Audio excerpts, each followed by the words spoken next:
కార్మికులారా కార్మికుల ఐక్యత కార్మికుల ఐక్యత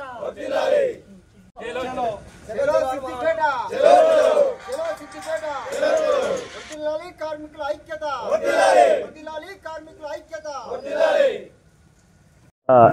మహాసభకు మా భవన నిర్మాణ కార్మికుల డిమాండ్ల మేరకు నేనాల నుంచి పెద్ద ఎత్తున మా కార్మికులం తరలిపోవాలని 28వ తారీఖు సోమవారం నాడు పోవాలని మా డిమాండ్లను అన్నీ నెరవేర్చాలని మా యొక్క కోరిక.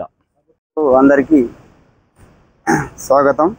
ఈ సిద్దిపేట కార్యక్రమంలో భాగంగా చెలో 28 హైదరాబాద్ రోడ్ కొత్త బస్టాండ్ దగ్గర నిర్వహిస్తున్నటువంటి ఈ కార్యక్రమానికి మా భవన నిర్మాణ కార్మికులందరూ పోవాలనే ఉద్దేశంలో ముందుకున్నాం.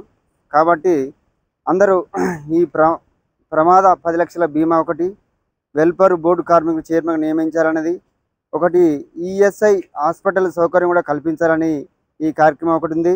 నిజమైన కార్మికులకు 10 లక్షల వరకు పనిముట్లు మరియు లోను సౌకర్యం కల్పించాలని మన ఇప్పుడు దర్దపల్లి చంద్రన్న పెద్ద ఎత్తున కార్యక్రమాన్ని చేపట్టడం జరుగుతుంది.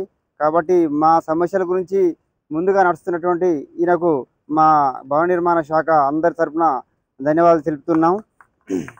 మళ్ళా 55 ఏళ్ళ వరకు పింఛన్ రావడం, 5,000 పెన్షన్ జీవితాంతం ఇవ్వడం అనేది కూడా చాలా మంచి కార్యక్రమం. ఇది ఉపాధి హామీ కూలీలను కూడా తీయాలి.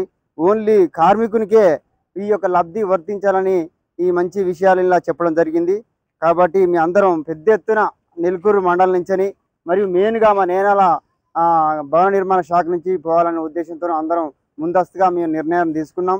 కాబట్టి అందుకే ఈ ప్రోగ్రాన్ని ఇంత సక్సెస్గా జయప్రదం చేయాల్సిందిగా మా భవన నిర్మాణ కార్మికులందరికీ కోరుతూ ఉన్నాను.